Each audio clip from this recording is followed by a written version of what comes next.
Assalamualaikum warahmatullahi wabarakatuh. Perkenalkan, saya Aditya dengan NIM 230870001. Baik, di sini saya akan membahas tentang bagaimana fungsi, bagaimana tujuan, dan pentingnya administrasi pendidikan di setiap lembaga pendidikan. Atau juga di sekolah termasuk ruang lingkup dari administrasi dan supervisi pendidikan itu sendiri. Yang perlu kita ketahui bahwa administrasi pendidikan yang berasal dari dua kata, yaitu administrasi dan pendidikan.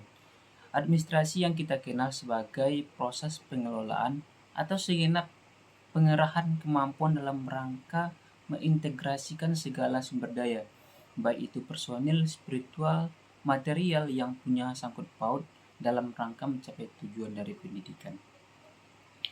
Dan ini kalau kita bisa garis bawahi, apa sih administrasi pendidikan itu? Yaitu tadi kita sudah ketahui proses untuk mencapai tujuan pendidikan melalui segenap pengintegrasian dan pengarahan dari fungsi-fungsi administrasi itu atau fungsi manajemen terhadap keseluruhan bidang garapan administrasi pendidikan. Terus kita bertanya, apa pentingnya mengintegrasikan semua hal tersebut dalam setiap satuan pendidikan atau di setiap sekolah level apapun, mulai dari sekolah dasar, menengah atas, bahkan sebenarnya termasuk lembaga pendidikan tinggi atau universitas ataupun perguruan tinggi.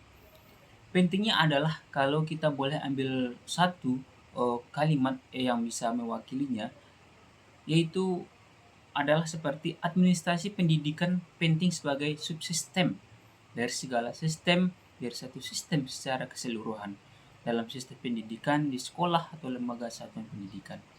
Kenapa? Karena itu banyak sekali bidang garapannya dan proses pengelolaan itu sekurang-kurangnya minimal 4 hal. Dan ada istilahnya seperti POAC, yaitu Planning, Organizing, Actuating, Controlling, bahwa semua sumber daya itu, semua bidang garapan dalam administrasi pendidikan yang ada di sekolah itu direncanakan sedemikian rupa. Kemudian, semua hal tersebut terintegrasi, diorganisasikan, sudah tepat bagaimana memperlakukan, bagaimana melaksanakan pengelolaan terhadap semua bidang garapan tersebut. Dan juga bagaimana mengontrol itu bisa dilakukan. Sekurang-kurangnya 4 fungsi manajemen itu dilakukan untuk setiap bidang garapan. Contohnya bidang garapan yang ada di sekolah, nanti kita bisa lihat apa saja sebenarnya bidang garapan itu. Artinya, kalau ada dari A sampai Z, semuanya itu adalah bidang garapan. Semua itu direncanakan, diorganisasikan, dan terakhir dikontrol sedemikian rupa. Dan tujuan yang sangat penting karena administrasi pendidikan merupakan subsistem dari sistem pendidikan secara keseluruhan. Tujuan-tujuan dari administrasi pendidikan itu tadi kita sudah bahas, yaitu pengertian. Kemudian kita sudah lihat bagaimana pentingnya administrasi pendidikan.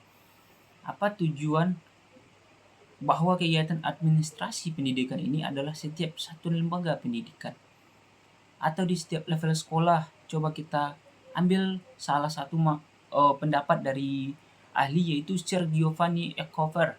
Katanya ada 4 minimal tujuan administrasi pendidikan itu. Yang pertama adalah untuk efektivitas dari produksi.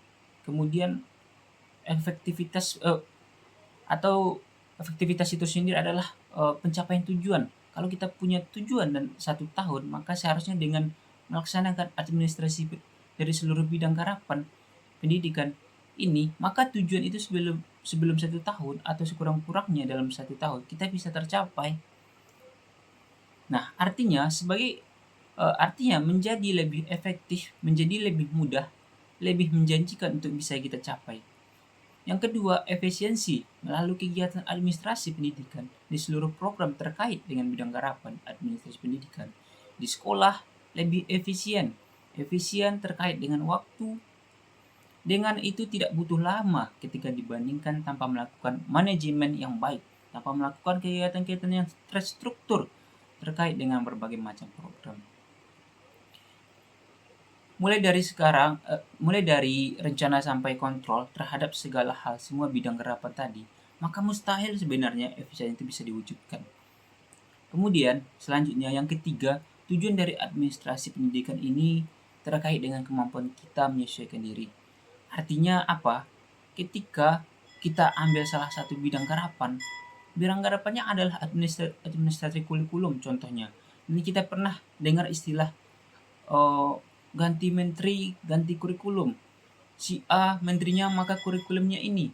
Negatifnya kita yang berpikir adalah secara politis. Kita ketika kita jadi menteri pendidikan misalnya, jadi berpikir apa yang akan dikenang oleh orang lain. Ketika saya jadi menteri, maka minimal satu-satunya hal yang dikerjakan yang terbesar saya adalah terkait dengan kurikulum pendidikan. Jadi harus ada yang dirubah. Padahal sebenarnya kalau kita lihat dari perubahan kurikulum di awal sampai saat ini, sebenarnya manifestasinya tidak berubah. Tapi dengan perubahan-perubahan yang muncul, betapa banyak biaya produksi dan anggaran pendidikan yang tidak sesuai sebenarnya. Nah, sebenarnya bisa dimanfaatkan untuk hal lain dalam konteks pendidikan. Seharusnya kualitas pendidikan kita bisa lebih baik tentunya. Tapi bukan tidak menganggap dari setiap perubahan-perubahan yang dibawa oleh para menteri sebelumnya. Kemudian dengan kemampuan menyesuaikan diri tadi di dalam hal kurikulum, yaitu menyesuaikan diri dalam tuntutan industri dan pasar, sejauh ini kita beransumsi yang namanya kurikulum adalah sejumlah mata pelajaran yang harus diambil oleh siswa, yang harus diselesaikan oleh siswa. Dan kalau di perguruan tinggi adalah sejumlah mata kuliah yang harus diselesaikan oleh mahasiswa. Lebih jauh daripada itu sebenarnya adalah experience yang sebenarnya bisa dilakukan, bisa dibagi, dan bisa diterima oleh peserta didik. Kemudian, untuk menyesuaikan diri dalam konsep tuntutan pasar, tuntutan industri, kalau di perguruan tinggi, contohnya lulusan ini nanti diminta jadi apa? Pasar menghendaki A contohnya, maka sebagai kondisi itu, bagaimana perguruan tinggi sebenarnya bisa menyesuaikan diri, mengalirkan kurikulum sehingga ada soft skill dan hard skill yang bisa diperoleh oleh mahasiswa selama proses pendidikan terjadi. Sehingga ketika lulus, industri dan pasar memang membutuhkan dia. Mungkin itu saja yang bisa saya jelaskan dan saya sampaikan. Mohon maaf jika ada kesalahan baik kata maupun sikap. Saya Aditya undur diri dengan mengakhiri. Assalamualaikum warahmatullahi wabarakatuh.